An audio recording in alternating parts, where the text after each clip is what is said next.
বন্ধুরা আমি আপনাদের কাছে একটা মানে শুক্তো রেসিপি নিয়ে চলে এসেছি। শুক্তোই বলুন বা নাও বলতে পারেন, কিন্তু আমরা শুক্তোই বলে থাকি। তো এটা খেতে ভীষণই ভালো লাগে। তার জন্য এখানে আমি কিছু সবজি নিয়েছি।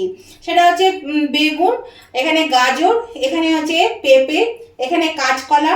কাঁচকলাগুলো একটু কেটে হলুদ জলে ডুবিয়ে রেখেছিলাম, তাও দেখুন কালচে হয়ে গেছে। আর এখানে পটল, এখানে আলু। আপনারা আপনাদের পছন্দ মতো সবজি নেবেন। ডাটা থাকলে ডাটা বা আর যে কোনো সবজি পছন্দ মতো আপনারা সবজি নিতে পারেন, তাতে কোনো অসুবিধা নেই। আর এটা রান্না করতে একদমই মশলাপাতি কিচ্ছু লাগবে না। যেটুকু মশলা লাগবে সেটা আমি দেখাই।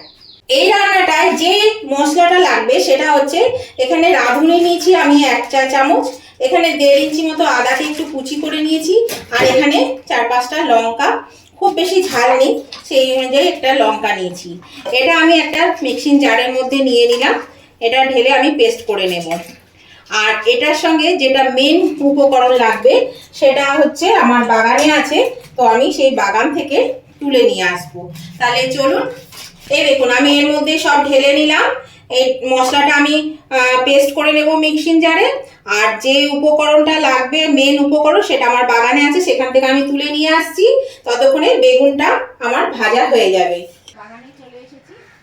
এখানে দেখুন যেটা দেব সেটা হচ্ছে থানকুনি পাতা। দেখুন কত থানকুনি পাতা হয়েছে চারিদিকে, তার মধ্যে আগাছাও আছে। এগুলো এগুলো তোলা যায় না ভালো করে, জানেন, থানকুনি পাতাগুলো সব উঠে চলে আসে। তো আমি এখান থেকে বেশ কিছু থানকুনি পাতা তুলে নিচ্ছি। আর আপনারা সকলেই জানেন যে এই থানকুনি পাতা কতটা উপকারী পেটের পক্ষে, একটা ওষুধের কাজ করে, ভীষণ ওষুধের কাজ করে, খুবই ভালো। এটা যদি রেগুলার খাওয়া যায়, যাদের আমাশয়ের ধাত আছে, পেটে প্রবলেম আছে, তাদের পক্ষে খুব ভালো। আমাশয় হলে পরপর 3-4 দিন বা 5-7 দিন যদি খান, তাহলে দেখবেন এই সকালবেলায় খালি পেটে রস করে যদি 1 চামচ করে খেতে পারেন, তাহলে কিন্তু আমাশা একদম ভালো হয়ে যায়, ওষুধের কোনো দরকারই পড়ে না। তো সেই জন্য এই থানকুনি পাতাটা খুবই উপকার দেয়। আমিও খাই, আমারও প্রায় দিনে আমার প্রয়োজন হয়, আমি খাই। তারপরে চিবিয়ে খেয়ে নিই ভাতের সঙ্গে, তরকারিতে দিই, মাছের মধ্যে দিই, যেভাবেই হোক এটা সবার খাওয়া খুব উচিত। তো চলুন আমি আগে থানকুনি পাতাগুলো তুলে নিই। এই দেখুন বন্ধুরা, আমি থানকুনি পাতা তুলে নিয়েছি 1 ঝুড়ি, এরকম ডাঁটি সমেত তুলেছি। এইগুলো ফেলে দেবো না। এবার এগুলো ভালো করে ধুয়ে আমি বেশ অনেকটাই নিয়েছি, 2টো রান্না করব, তো সেই জন্যে অনেকটাই তুলেছি। তাহলে চলুন এগুলো ভালো করে ধুয়ে নিই। এই দেখুন বন্ধুরা, এগুলো আমি পেরে নিয়ে এলাম, দিয়ে ধুয়ে নিয়েছি ভালো করে। তো এগুলো আমাকে একটু কেটে নিতে হবে, খুব বেশি মিহি করে কাটবো না, একটু বড় বড় করে কাটলে কিন্তু হবে। আর এই ডাঁটিগুলো কিন্তু ফেলে দেওয়ার দরকার নেই, ডাঁটি সমেত রান্না হবে। এই বেগুনগুলো কিন্তু ভাজা হয়ে গেছে, বেগুনগুলো আমি এবার তুলে নেব। আর এর মধ্যে এবার কাঁচকলাটা ভেজেও কিন্তু আমি তুলে নেব প্রথমে, কারণ বেগুন আর কাঁচকলা খুব তাড়াতাড়ি সেদ্ধ হয়ে যায়, সেই জন্য বেগুন আর কাঁচকলাটা ভেজে তুলে নিচ্ছি। এর মধ্যে কাঁচকলাগুলো দিয়ে দিচ্ছি, কাঁচকলাগুলো ভেজে আগে তুলে নিই। এই দেখুন বন্ধুরা, কাঁচকলা আর বেগুন ভাজা হয়ে গেছে, আমি তুলে নিয়েছি। আর এই তেলের মধ্যে দিয়ে দিচ্ছি 5 ফোড়ন, 3 টুকরো তেজপাতা আর 2টো শুকনো লঙ্কা। এটা একটু নেড়ে নেব, 10-12 সেকেন্ড, ভাজা গন্ধটা বেরোবে। দিয়ে আমি এবার বাকি যে সবজিগুলো আছে সেই সবজিগুলো আমি এবার ভেজে নেব। প্রথমেই দিয়ে দিচ্ছি আলু, আলুর সাথে কিন্তু আমি পটলটাও দিয়ে দেবো। 2 মিনিট নেড়েই পটলটা আমি দিয়ে দেবো, কারণ পটলটা ভালো ভাজা হয় না, জানেন, কিছুর সঙ্গে দিয়ে, সেই জন্য আগে দিলেই ভালো হতো। তো এর সঙ্গে আমি পটলটা দিয়ে দেবো। পটলটা একটু ভাজতে না ভাজলে ভালো লাগে না, কাঁচা কাঁচা কেমন লাগে, সেই জন্য পটলটা আমি এর মধ্যে দিয়ে দিলাম। এবার আলু আর পটলটা আমি মিনিট দিয়ে ভেজে নেব, তারপরে বাকি সবজিগুলো আমি একটা একটা করে দিয়ে এর সঙ্গে ভেজে নিচ্ছি, তারপর আমি আসছি। এই দেখুন বন্ধুরা, রাঁধুনি, লঙ্কা আর আদা বেটে নিয়েছি, তার পেস্টটা আমি এর মধ্যে দিয়ে দিলাম। এবার এই পেস্টটা দিয়ে আমি একটু এটাকে ভালো করে কষিয়ে নেব। এর মধ্যে এবার আমি দিয়ে দিচ্ছি নুন আর হলুদ, পরিমাণ মতো নুন নিয়েছি, হলুদটা একটু কম পরিমাণে দেবো, সেজন্য হলুদটা কম নিয়েছি।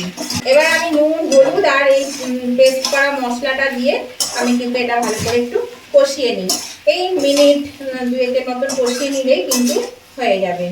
এর সঙ্গে এবার দিয়ে দিচ্ছি কাঁচকলাটা।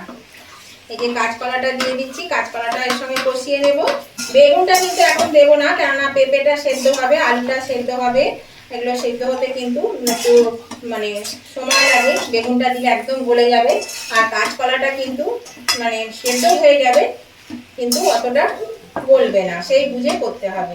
নতুন বন্ধু যারা আমার চ্যানেলে প্রথম এসেছেন, আমার চ্যানেলটা প্রথম ভিজিট করছেন, তাদের কাছে আমার অনুরোধ অবশ্যই কিন্তু এখনো পর্যন্ত যদি সাবস্ক্রাইব করে না থাকেন তাহলে অবশ্যই সাবস্ক্রাইব করে আমার পাশে থাকবেন, আর পাশে থাকা বেলটা অবশ্যই ক্লিক করে দেবেন। তাহলে আমি যখনই আবার নতুন নতুন ভিডিও আপলোড করবো সাথে সাথে নোটিফিকেশন আপনাদের মোবাইলে পৌঁছে যাবে, আর সবার আগে আপনারা আমার ভিডিও দেখতে পাবেন। আর আমার উভয় বন্ধুদেরকেই বলছি, আজকের এই রেসিপিটা দেখতে দেখতে যদি এখনো লাইক দিতে ভুলে গিয়ে থাকেন তাহলে প্লিজ একটু লাইক বাটনটা প্রেস করে দেবেন। আপনাদের একটা লাইক আমাকে এগিয়ে যেতে অনেকটা সাহায্য করে। আর আরেকটা কথা বলি বন্ধুরা, এই যে পাশে যে সাইড বাটনটা আছে ওটা একটু প্রেস করে দেবেন। আপনাদের এই একটু হাইট করে দিলে আমার রেসিপিগুলো কিন্তু চারিদিকে ছড়িয়ে যাবে, সেই জন্য অবশ্যই কিন্তু সাইড বাটনটা একটু প্রেস করে দেবেন। আর যদি খুব ভালো লেগে থাকে রেসিপিটা একটু আপনাদের, তাহলে কিন্তু আপনাদের বন্ধু বান্ধব আত্মীয় স্বজন সকলের কাছে যাতে পৌঁছে যায় তার জন্য প্রচুর পরিমাণে একটু শেয়ার করে দেবেন। আর কেমন লাগলো আজকের রেসিপিটা সেটা জানাতে কমেন্ট করতে ভুলবেন না। আপনাদের মিষ্টি মিষ্টি কমেন্টগুলো করতেও ভালো লাগে, আর একটা কমেন্ট আমাকে পরবর্তী রেসিপি বানাতে অনেকটা উৎসাহিত করে। তাহলে উভয় বন্ধুরাই কিন্তু লাইক শেয়ার কমেন্ট করতে ভুলবেন না, আর নতুন বন্ধুরা সাবস্ক্রাইব করে আমার পাশে থাকবেন। দেখুন বন্ধুরা, কষাতে কষাতে আমি কিন্তু থানকুনি পাতাটা দিয়ে দিলাম। আর থানকুনি পাতাগুলো দেখে নিশ্চয়ই বুঝতে পারছেন যে এগুলো একদম মিহি করে কুচাইনি, আমি বেশ একটু বড় বড় করে কুচিয়ে নিয়েছি। এটা বড় বড় করে কুচালেও হবে, মিহি করে কুচানোর কোনো প্রয়োজন নেই। দরকার হলে আপনারা কিন্তু পেস্ট করেও দিতে পারেন, যদি মনে করেন যে একটু পেস্ট করে দেবেন তাহলে কিন্তু পেস্ট করেও দিতে পারেন। এই থানকুনি পাতা, গাঁদার পাতা যেমন উপকার, তেমনি থানকুনি পাতাটাও কিন্তু খুব উপকার, পেটের জন্য ভীষণ উপকার। যারা আমার সাথে ভোগেন, পেটের প্রবলেমে ভোগেন, প্রায় মানে পাতলা পটি হয়, পটি ঠিকঠাক হয় না, জীর্ণ পটি হয়, তারা যদি রেগুলার একটু থানকুনি পাতাটা খেতে পারেন সকালবেলা খালি পেটে রস করে, তাহলে কিন্তু অনেক উপকার। বাজারেও কিনতে পাওয়া যায়, আর যদি বাড়িতে গাছ থাকে তাহলে তো খুবই ভালো, তাহলে বাড়ি থেকে টাটকা জিনিসটা তুলে খেতে পারবেন। আমার তো দেখলেন আপনারা কত হয়েছে বাড়িতে, তো সেই জন্যেই থানকুনি পাতাটা ভীষণ ওষুধের কাজ করে। এটা ওষুধ ছাড়া কিন্তু আপনারা খেতে পারবেন, ওষুধের কোনো দরকার হয় না, পেটের জন্য ভীষণ উপকারী। পেটে যে কোনো প্রবলেমের জন্য থানকুনি পাতা খুব উপকারী, যেমন গাঁদার পাতা উপকার তেমনি থানকুনি পাতাটাও খুব উপকার।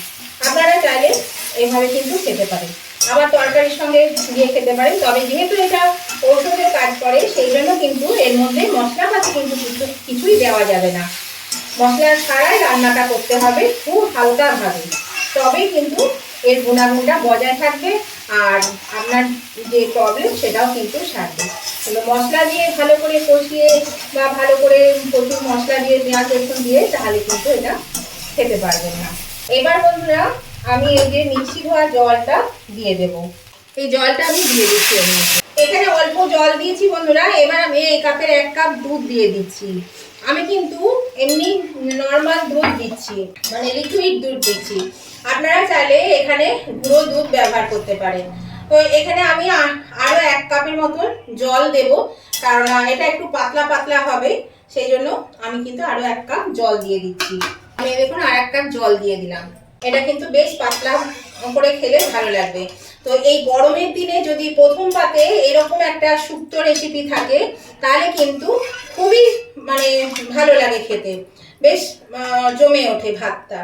আমরা গরমকালে কিন্তু অনেক রকমের শুক্তো দিয়ে ভাত খেয়ে থাকি, তো এই ধরনের যদি শুক্তো আপনারা একবার খেয়ে থাকেন, এটা না শুক্তো না তরকারি, এটা কিন্তু ভীষণই ভালো খেতে, বেশ একটা হালকা শুক্তো টাইপের, কোনো তেতো ভাব থাকবে না, কিন্তু এটাকে শুক্তোই বলা যায়।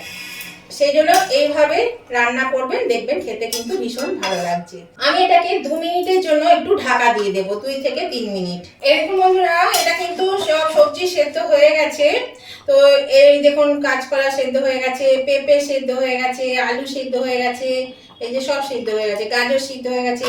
এখানে দিয়ে দিচ্ছি 1 চা চামচ চিনি, একটু মিষ্টি দিতে হবে, দিয়ে দিলাম। আর এই যে ভেজে রাখা বেগুনটাও দিয়ে দিচ্ছি আমি এর মধ্যে, বেগুনটাও দিয়ে দিলাম। আর একটু নুন লাগবে, তার জন্য একটু নুন দিচ্ছি, নুনটা কম হয়েছে সেই জন্য নুন দিয়ে দিলাম। মিডিয়াম আঁচে দিয়ে আমি এটাকে একটু ফুটিয়ে নিচ্ছি 3 থেকে 4 মিনিট। এরকম বন্ধুরা 3-4 মিনিট হয়ে গেছে, আমি চলে এসেছি। দেখুন এটা কিন্তু হয়ে গেছে, আর এটা খুব সুন্দর একটা মানে কি বলবো, দারুণ একটা গন্ধ বেরোচ্ছে, জানেন তো, খুব সুন্দর, খেতেও খুব সুন্দর হয়। আপনারাও কিন্তু একবার খেয়ে দেখবেন, তারপরে আমাকে বলবেন। দেখুন সব কিন্তু একদম গোটা গোটা আছে, আর কিন্তু সেদ্ধ হয়ে গেছে। তো এগুলো আমি এবার তুলে নেব। এই যে পেঁপেটাও সেদ্ধ হয়ে গেছে। এগুলো আমি গ্যাসটা অফ করে দিচ্ছি, আমি একটা পাত্রে এগুলো সব তুলে নিচ্ছি। নামানোর আগে ঘি কিংবা বাটার দেবেন, তাহলে খেতে ভালো লাগবে। আমার কিন্তু ভিডিওটা স্কিপ করে গেছে। এরকম বন্ধুরা আমি নামিয়ে নিয়েছি। তাহলে বন্ধুরা এরকম একটা ইউনিক ধরনের রেসিপি আপনাদের কেমন লেগেছে সেটা কিন্তু উভয় বন্ধুরা লাইক শেয়ার কমেন্ট করে আমাকে জানিয়ে দেবেন। আর একবার হলেও আপনারা এইভাবে একটু বানিয়ে খেয়ে দেখুন, আপনাদেরও খুব ভালো লাগবে। প্রথম পাতে গরমের দিনে এরকম পাতলা একটা শুক্তো টাইপের তরকারি আপনাদেরও ভালো লাগবে খেতে। তো ভিডিওটা যদি ভালো লেগে থাকে তাহলে কিন্তু অবশ্যই নতুন বন্ধুরা সাবস্ক্রাইব করে আমার পাশে থাকবেন, আর পাশে থাকা বেলটা ক্লিক করে দেবেন। তাহলে আমি আজকের মতন ভিডিওটা এখানেই শেষ করছি। আবার আমি নতুন ধরনের নতুন কোনো ভিডিও নিয়ে চলে আসবো। ততদিন আপনারা ভালো থাকবেন, সুস্থ থাকবেন। Tata, bye bye.